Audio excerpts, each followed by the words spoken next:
This is Fluent English Journey Podcast. From Speak English with Nora. Welcome back, English learners. I'm Nora, and I have a confession to make. I've been trying to build some new habits lately, and it's been quite a journey. And I'm Ethan. Oh, habits, that's such a relevant topic. I think we all have habits we love and habits let's just say we wish we could get rid of. Exactly. I was reading this morning about how our daily routines basically shape who we become. It's kind of mind-blowing when you think about it. Routines, that means the regular things we do every day, like brushing your teeth, having breakfast, checking your phone. Oh, wait, maybe that last one isn't such a good habit. You're absolutely right. Actually, that's a perfect example of what we're talking about today, the difference between beneficial habits and destructive ones. Beneficial means helpful or good for you, and destructive means harmful or damaging. So checking your phone constantly might be destructive, but having a morning exercise routine would be beneficial. Perfect explanation. I used to have this terrible habit of scrolling through social media first thing in the morning. I'd wake up, grab my phone, and spend like 30 minutes just scrolling endlessly. Oh no, that's what we call a time waster. Scrolling means moving through content on your phone or computer, usually without any real purpose. What made you realize it was a problem? Well, I noticed I was starting my day feeling anxious and overwhelmed. Instead of feeling energized and ready to tackle the day, I was already stressed about things that hadn't even happened to me. That's so relatable. Social media can really mess with our mindset. That's our mental attitude or way of thinking. So what did you do to change it? I decided to replace that bad habit with a good one. Now, instead of reaching for my phone, I reach for a book. I read for 15 minutes every morning, and honestly, it's been life-changing. Life-changing? That means something that completely transforms your life in a positive way. That's amazing. There's actually a strategy behind what you did. It's called habit stacking. Habit stacking? That sounds interesting. Tell me more. Habit stacking is when you attach a new habit to an existing routine. So you already had the routine of waking up and reaching for something, you just changed what you reached for. Instead of your phone, you reach for a book. Oh, that's brilliant. It's like using your existing behavior as an anchor for the new behavior.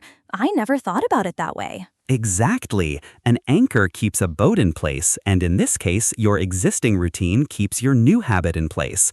Speaking of anchors, I've been trying to build an exercise habit, but I keep procrastinating. Procrastinating means delaying or postponing something you should do. We've all been there. What kind of exercise are you trying to do? Just basic cardio, running, cycling, that kind of thing. I keep telling myself I'll start tomorrow or next Monday or when I have more time, but somehow the perfect time never comes. That's such a common problem. You know what might help? Starting ridiculously small. Like so small, it feels almost silly to not do it. What do you mean? Well, instead of planning to run for 30 minutes, what if you committed to putting on your running shoes every day? That's it, just the shoes. Just the shoes? That seems too easy. That's exactly the point. It's so easy that you can't make excuses. And here's the thing. Once you have your running shoes on, you'll probably feel motivated to actually go for a walk or a short run. But even if you don't, you've still reinforced the habit. Reinforced means strengthened or made stronger. I love this idea. It takes away all the pressure and makes it feel manageable. Manageable, something you can handle or deal with successfully. The key is to focus on consistency rather than intensity. It's better to do something small every day than something big once in a while. This reminds me of something my grandmother used to say. Little drops of water make the mighty ocean. Oh, I love that. It means small actions, when repeated, can create big results. Your grandmother sounds wise. She was. She had this amazing habit of writing in a gratitude journal every single day for over 40 years, just 3 things she was grateful for each day. A gratitude journal is where you write down things you're thankful for. 40 years. That's incredible dedication. I bet she was a very positive person. She was the most optimistic person I've ever known. And you know what's interesting? She said the habit didn't just make her feel better, it actually helped her notice more good things in her daily life. It's like it trained her brain to look for positive moments. That's fascinating. It shows how our habits don't just affect what we do, they actually shape how we perceive the world around us. Perceive means to see, understand, or become aware of something. Exactly. Good habits create positive cycles, while bad habits can create negative ones. Speaking of negative cycles, I have a friend who's struggling with a pretty common bad habit, impulse buying. She sees something she likes online and she immediately buys it without thinking. Impulse buying means purchasing something suddenly without planning or thinking carefully about it. Oh, that's a tough one, especially with online shopping being so convenient these days. Right. She'll see an ad on social media, click buy now, and then a few days later she gets a package and thinks, why did I buy this? Her credit card bills are getting out of control. That sounds really stressful. Has she found any strategies to help break this habit? Actually, yes. She created what she calls a cooling off period. When she wants to buy something, she adds it to her cart but doesn't check out. She waits 24 hours, and if she still wants it, then she considers buying it. A cooling off period is a waiting time that helps you calm down and think more clearly. That's such a smart strategy. I bet most of the time she doesn't even remember what she wanted to buy. Exactly. She says about 80% of the time, she looks at the item the next day and thinks, I don't really need this. It's been a huge money saver. That's brilliant. It's like creating a buffer between the urge and the action. A buffer is something that creates space or protection between things. Yes, and she's been replacing that shopping habit with something more positive. Now, when she feels the urge to buy something, she goes for a walk or calls a friend instead. I love how she's not just removing a bad habit, she's replacing it with a good one. That seems like a much more sustainable approach than just trying to stop completely. Sustainable means something you can continue doing for a long time. Absolutely. It's like what they say, nature abhors a vacuum. If you create an empty space by removing a habit, you need to fill it with something else, or the old habit will probably come back. That's such an important point. You know, I think one reason people struggle with changing habits is they focus too much on the outcome instead of the process. What do you mean by that? Well, someone might say, I want to lose 20 pounds, or I want to save $5,000. Those are great goals, but they're focused on the end result. Instead, they should focus on the daily actions that will get them there. Ah, I see. So instead of I want to lose 20 pounds, it would be I want to develop a habit of eating vegetables with every meal, or I want to walk for 20 minutes every day. Exactly, because you can control your daily actions, but you can't directly control the outcomes. The outcomes are just a natural result of consistent good habits. That takes so much pressure off. You know, I think another thing that helps with building good habits is making them enjoyable. If something feels like punishment, it's hard to stick with it. Enjoyable means fun or pleasant to do. That's so true. Can you give me an example? Sure, let's say someone wants to develop a reading habit, but they force themselves to read books they find boring because they think they should read them.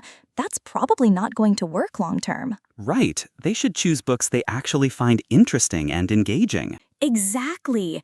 Or if someone wants to exercise more, they don't have to force themselves to go to the gym if they hate it.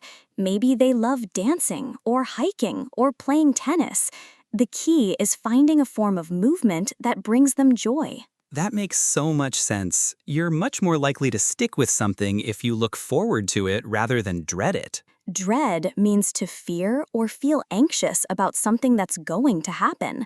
Exactly. And here's something interesting I learned. Our brains are wired to seek pleasure and avoid pain. So if we can make good habits pleasurable and bad habits less convenient, we're working with our natural tendencies instead of against them. That's fascinating. So, how do you make bad habits less convenient? Well, let's use the social media scrolling example again. Instead of keeping your phone next to your bed, you could charge it in another room. That creates what we call friction. It makes the habit harder to do. Friction in this context means resistance or difficulty that slows you down. So if you want to scroll social media, you'd have to get up and walk to another room. That extra effort might be enough to break the automatic behavior. Exactly. And you can do the opposite for good habits. Make them as easy and convenient as possible. If you want to eat more fruit, keep it washed and ready to eat in a visible spot in your refrigerator. I love that. Remove friction from good habits, add friction to bad habits. It's like designing your environment to support your goals. Designing your environment means organizing your surroundings in a way that helps you succeed. You're becoming quite the habit expert, Ethan. Well, you're a great teacher. You know, this conversation has got me thinking about my own habits. I realize I have some good ones I never really appreciated before. Like what? Well, I always make my bed every morning. I never thought of it as a habit, it just felt like something I should do. But now I realize it's actually setting a positive tone for my whole day. That's wonderful. Making your bed is such a simple thing, but it gives you an immediate sense of accomplishment. It's like starting your day with a small victory. A sense of accomplishment means feeling proud and satisfied about something you've done. Yes, and it makes my bedroom look neat and organized, which actually makes me feel more calm and focused. You know, I think that's a really important point for our listeners to remember. We all have good habits already. We just might not recognize them as such. Take a moment to appreciate the positive routines you already have in place. Absolutely. Maybe you always say please and thank you, or you always put your keys in the same place so you don't lose them. These might seem like small things, but they're actually examples of good habits that make your life smoother. And once you start noticing your existing good habits, you can use that confidence to build new ones. You can think, if I can consistently do this, I can consistently do that too. Exactly. It's all about building on your successes rather than focusing on your failures. You know, I think we often underestimate how much our small daily choices matter. Underestimate means to think something is less important or powerful than it really is. So true. We think that one day of eating healthy food or one day of exercise doesn't matter much. But when you multiply that by 365 days, or even just 30 days, the impact becomes huge. It's like compound interest, but for personal development. Small improvements accumulate over time to create massive changes. Accumulate means to gradually collect or build up over time. I love that analogy. And here's something that might encourage our listeners. You don't have to be perfect. You just need to be consistent most of the time. That's such an important point. If you're trying to exercise every day and you miss a day, that doesn't mean you failed. You just get back to it the next day. Progress, not perfection. That should be the goal. Progress, not perfection. I love that phrase. You know, I think perfectionism is actually one of the biggest enemies of good habits. People think they have to do something perfectly or not at all. Perfectionism means wanting everything to be perfect and feeling bad when it's not. Yes, and that all or nothing thinking can be really paralyzing. Paralyzing means making you unable to move or take action. Exactly. If you tell yourself you're going to work out for an hour every day, and then you only have 30 minutes one day, you might think, well, 30 minutes isn't enough, so I won't do anything. But 30 minutes is infinitely better than 0 minutes. Any action in the right direction is valuable. Absolutely. And often, once you start, you end up doing more than you planned anyway. The hardest part is usually just beginning. You know, before we wrap up, I'm curious. Do you have any advice for people who have tried to change habits many times but keep giving up? Great question. I think the key is to start even smaller than you think you need to. If you've tried to read for 30 minutes a day and it didn't work, try reading 1 page a day. If you've tried to exercise for an hour and gave up, try exercising for 5 minutes. So it's about building the habit first and then increasing the intensity later. Exactly. Once a behavior becomes automatic, once it becomes a true habit, then you can gradually increase it.